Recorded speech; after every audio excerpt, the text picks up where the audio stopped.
Hello and welcome everyone. स्वागत है आपका हमारे यूट्यूब चैनल में। दोस्तों आज की इस वीडियो में हम लोग बेसिकली दो टॉपिक पे बात करने वाले हैं। एक तो सबसे पहले ये कि जैसा ही कमेंट मुझे मिल रहा था कि सर किसी को अगर ज़मानत मिल जाती है तो वो अपना रिकॉर्ड कैसे देखें, कि उसको बेल मिली है या नहीं मिली है, वो अगर देखना है तो क्या करना है। तो चलिए ये चीज़ जानेंगे। इसके साथ ही एक चीज़ और जानना है कि क्या छुट्टी में, जी हाँ, 2-3 दिनों बाद जो छुट्टी होने वाली है तो क्या हाई कोर्ट उस समय फंक्शन करेगा या नहीं, अगर करेगा तो फंक्शन कैसे करेगा, ठीक है। और उसके बीच क्या फाइलिंग का प्रोसेस होगा या नहीं होगा, कैसे फाइल करना है नहीं करना है, उसके बारे में ये जानकारी आपको दी जाएगी। तो वीडियो के अंत तक बने रहें, ठीक है। चलिए शुरुआत करते हैं। पहले जानते हैं कि किसी भी आपको कोई भी अगर आप केस फाइल कर रहे हैं, ठीक है, पटना हाई कोर्ट पे, तो आपको पटना हाई कोर्ट का जो ये वेबसाइट है patnahighcourt.gov.in, आपको सबसे पहले यहाँ पे आना होता है। गूगल में अगर आप ये लिखते हैं, क्लिक करते हैं, सर्च करते हैं, तो आपको कुछ इस तरह से जो पेज आपके सामने जो खुला हुआ है ये आपके सामने इसी टाइप से आ जाएगा, ठीक है। आपको आने के बाद क्या करना होगा ये समझना बहुत आसान है, ठीक है। अगर आपको केस नंबर मालूम है तो मैं आपको बता रहा हूँ आपको क्या करना है। सिंपली आपको केस स्टेटस पे आना होगा। जी हाँ, केस स्टेटस पे आप क्लिक करेंगे।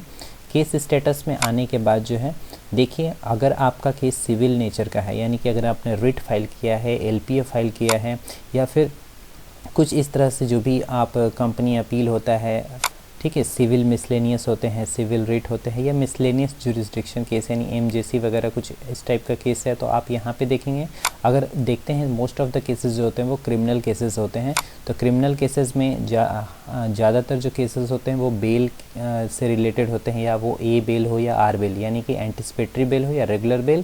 कहने का मतलब अग्रिम जमानत हो या गैर जमानती जो भी हो। यहाँ पे अगर आप देखें क्रिमिनल मिसलेनियस का जो यहाँ पे ऑप्शन दिया है क्रिमिनल मिसलेनियस, आपको यहाँ पे क्लिक कर लेना है, ठीक है। तो यहाँ पे कन्फ्यूज़न नहीं होना है कि क्रिमिनल मिसलेनियस एक यहाँ भी रहता है, ठीक है। कई बार आप लोग यहाँ क्लिक कर देते हो तो आपका केस नंबर नहीं आता, तो आपको ये वाला क्रिमिनल मिसलेनियस पे आना होगा। यहाँ आने के बाद जो है आप अपना केस नंबर अगर आपको मालूम है तो वो अपने एडवोकेट से पता कर ले, नहीं मालूम है तो केस नंबर जो है यहाँ पे आपको डालना होता है। जैसे कि मैं एक केस नंबर उदाहरण के लिए ले रहा हूँ 42396 या फिर 42496। मैंने ऐसा एक रैंडम केस नंबर उठा लिया, ठीक है। मुझे मालूम करना है, मान लीजिए कि यही आपका केस नंबर है, ठीक है। आपने 2021 में फ़ाइल किया है तो 2021 लिख देंगे, ठीक है। उसके बाद जो है यहाँ पे कैप्चा कोड, ये वाला जो होता है कैप्चा कोड आप यहाँ पे लिखिए 581, मैंने लिख दिया। उसके बाद जो है केस नंबर डालने के बाद जो है, ठीक है, फिर से मैं बता दूँ, पहले क्रिमिनल मिसलेनियस पे गए, उसके बाद केस नंबर पे, फिर साल के बाद कैप्चा कोड जो है यहाँ डालेंगे और सर्च कर देंगे। सर्च करने के साथ ही आपका जो केस का लिस्ट जो है वो यहाँ पे सामने खुल जाएगा कि केस का स्टेटस, प्रेजेंट स्टेटस क्या है, ठीक है। तो ये देखेंगे कि यहाँ पे लिखा है डेट ऑफ फाइलिंग, ये एक केस है, ये डेट ऑफ फाइलिंग हुई थी 23 जुलाई को। उसी तरह से आपके केस में आपका डेट ऑफ फाइलिंग कब हुआ था, किस दिन रजिस्ट्रेशन हुआ, ठीक है। तो देख रहे हैं कि फाइलिंग के 7 दिन बाद, यानी कि 23 जुलाई को हुआ, 30 जुलाई को रजिस्ट्रेशन हुआ, यानी कि टोकन नंबर जनरेट होकर 30 तारीख को केस जो है वो लिस्ट पे चढ़ा था, यानी कि लगभग 7 दिन पहले लगते थे। अभी भी उतना ही लगता है, 5 से 7 दिन में जो है आपका केस जो है वो लिस्ट पे आता है फाइलिंग करने के बाद। अगर आप यहीं देखें तो क्रिमिनल मिसलेनियस के यहाँ जो केस नंबर है यहाँ पे आपको डिटेल मिल जाता है। अगर आपका ए बेल हो तो ए बेल लिखेगा, रेगुलर बेल अपने फाइल करे तो आर बेल लिखता है, ठीक है। तो चलिए जानते हैं कि आपको बेल हुआ कि नहीं, कैसे पता करेंगे। तो यहाँ पे देखिए एक लिखा है प्रेजेंट स्टेटस। जी हाँ, प्रेजेंट स्टेटस में अगर आप देखें तो यहाँ लिखता है डिस्पोज्ड, यानी कि केस जो है वो डिस्पोज्ड हो गया, यानी कि सुनवाई इसकी ख़त्म हो गई है, बंद की गई है। कहने का मतलब आपका केस में फ़ाइनल सुनवाई हो चुका है। डिस्पोज कहने का मतलब आपका केस जो है वो अब हाई कोर्ट से फ़ाइनल सुनवाई हो गई है। तो इसमें सुनवाई में क्या हुआ नहीं हुआ ये आपको देखने के लिए करंट पोजीशन पे आना होगा। अगर यहाँ पे करंट पोजीशन में अगर आपको पेंडिंग लिखता है तो समझिए कि अभी आपका केस जो है वो लिस्ट पे ही है, सुनवाई अभी बाकी है होना। यहाँ पे देखें तो बेल ग्रांटेड है। बेल ग्रांटेड यानी कि जी हाँ, इन पिटिशनर जो ये पिटिशनर का नाम यहाँ पे लिखा हुआ है, उसी तरह से आपका भी कुछ नाम होगा, आप जिस नाम से फाइल किए होंगे यहाँ पिटिशनर का नाम होता है। तो यहाँ पे लिख दिया है बेल ग्रांटेड। तो बेल ग्रांटेड यहाँ लिख देने से नहीं होता, इसमें ऑर्डर देखना होता है। तो यहाँ अगर आप नीचे स्क्रॉल करते हुए आएंगे तो आपको नीचे में यहाँ पे ऑर्डर देखने को मिलेगा। ये ऑर्डर होता है, यहाँ जजमेंट होता है।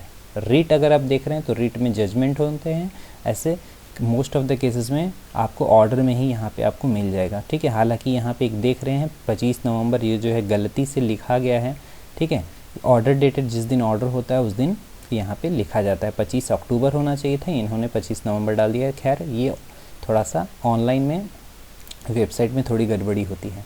तो यहाँ पे अगर आप जैसे ही व्यू पे क्लिक करेंगे तो ये आपको जो है आपको बेल ऑर्डर जो है वो मिल जाएगा। जी हाँ, ये बेल ऑर्डर जो है आप फिर जो है देखिए, इस बेल ऑर्डर में आपका पूरा ब्यौरा लिखा रहता है कि बेल हो गया है या नहीं। आप इसको अगर आप पढ़े लिखे हैं तो आप इसको जाहिर सी बात है आप इसको अच्छे से समझ लेंगे। अगर आप नहीं समझ पाते हैं तो आपको करना कुछ नहीं है, बस वहाँ से मैंने जो बताया आपको बैक आकर देख लिया था, वहाँ पे लिखा था कि बेल जो है वो ग्रांट हो चुका है। बस उतना ही देकर आप समझ सकते हैं। ये बेल ऑर्डर है, ठीक है। ये जो बेल ऑर्डर है आप अपने एडवोकेट से पूछेंगे तो वो आपको समझा देंगे। खैर ये तो रहा था बात की अपने केस को कैसे देखते हैं कि बेल हुआ है या नहीं हुआ है। चलिए अब बात करते हैं कि अभी जो छुट्टी होने वाली है क्या उसमें जो है कोर्ट फंक्शन करेगा या नहीं करेगा, उसके बारे में बात करना है। तो सबसे पहले देखिए होम पे आते हैं। होम पे आने के बाद जो है सारा नोटिफिकेशन जो भी है हाई कोर्ट का होगा वो आपको इसी वेबसाइट पे मिल जाता है। पटना हाई कोर्ट का जो ऑफिशियल वेबसाइट है, आप यहीं पे आएँ और यहीं से सारा इन्फॉर्मेशन आपको मिलेगा और जो भी इन्फॉर्मेशन होता है वो बिल्कुल जेन्युइन होता है, ठीक है। तो आप इस वेबसाइट पर आएँगे तो अगर आप देखें नोटिस, ठीक है, पटना हाई कोर्ट का जो नोटिस देखें, यहाँ पे इन्होंने पटना हाई कोर्ट में साफ साफ लिखा है कि पहले तो दशहरे का दुर्गा पूजा का हॉलीडे ख़त्म हुआ, उसके बाद देखिए 4/11 से 14/11 को जो है कोर्ट बंद होने वाली है। जी हाँ, 4/11 यानी कि 4 नवंबर से 14 नवंबर तक कोर्ट बंद रहेगी। जी हाँ, 4 नवंबर से 14 नवंबर तक कोर्ट बंद है और इसके बीच में कोई तरह का फाइलिंग नहीं होना है। फाइलिंग होने का मतलब जो हम लोग पोर्टल पे फाइलिंग करते हैं, जैसे कि आपका कोई केस है, आप जज के पास ले जाते हैं, सॉरी एडवोकेट के पास ले जाते हैं, वो आपके केस को तैयार करके फ़ाइल करते हैं। तो फाइलिंग का प्रोसेस फ़िलहाल बंद रहेगा। कोई अर्जेंट केस है तो आप जो है ई फाइलिंग जो है आप ये कर सकते हैं, मेल पे भेज सकते हैं। मेल आईडी जो है हर मेंशन का मेल आईडी कॉमन होता है, आप मेंशन करके अपना परमिशन मांग करके अपना मेल के ज़रिए फाइलिंग करा सकते हैं बहुत अर्जेंट होने पे। अदरवाइज़ जो है 4 नवंबर से 14 नवंबर तक कोर्ट जो है फ़िलहाल अभी बंद होने का नोटिस जारी कर दिया गया है। तो इस बीच जो है ना ही केस की सुनवाई होनी है ना ही कुछ। तो ये याद रखें कि कोर्ट जो है वो 3 तारीख तक खुला हुआ है, उसके बाद 4 तारीख से कोर्ट बंद होने वाली है। फ़िलहाल इस वीडियो में इतना ही। अगर आपको कुछ और इन्फॉर्मेशन चाहिए तो चैनल को सब्सक्राइब करके आप कमेंट में अपना क्वेश्चन छोड़ सकते हैं। जय हिंद।